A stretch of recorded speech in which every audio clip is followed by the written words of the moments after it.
In this morning's Health Watch, today is Earth Day, and you might be thinking of spending some time outside, which means sunshine, nature, and if you're like me lately, allergies. So what can we do to get some relief? We scheduled an appointment with CBS News Chief Medical Correspondent, Dr. Jon LaPook. Dr. LaPook, hello. Welcome to my office. So, Exhibit A, under the table, we have the tissue box. Right. I sat in this chair, you weren't here, Dana was here, and I was like, I've never gotten allergies, you know, and poor Dana was talking about her lifelong battle with allergies, and then suddenly, karma hit me. So how do you know if it's allergies or if it's a cold or something else? You know, it can be tough, right? And it's context-based, right?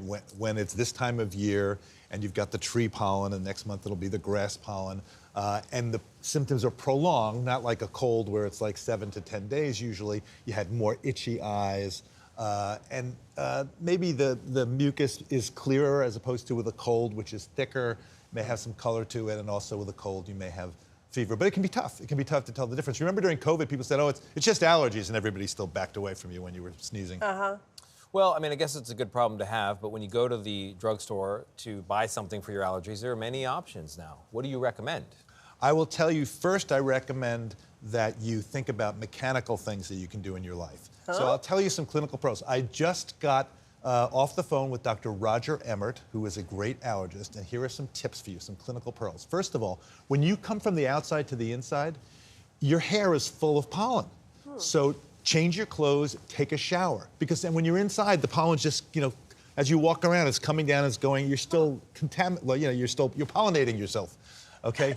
Then have an air conditioner. Air conditioners actually have filters in them, and they work pretty well. You don't want to have the air coming from the outside, but you want to be recirculating it.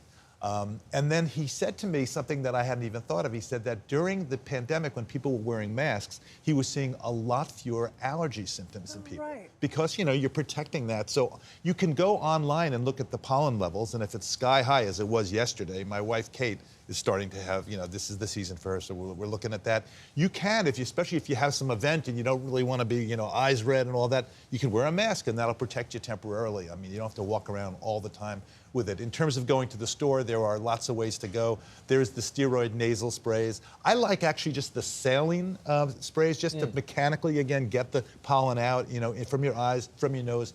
Neti pots, there are decongestants. Those are the ones behind the counter, but you don't want to use them for more than 3 days because, you know, you can get sort of habituated to it. And then there are also, for allergists like Dr. Emmert, by the way, he's at NYU Langone, and I always want to say, which is where I work, NYU Langone Health.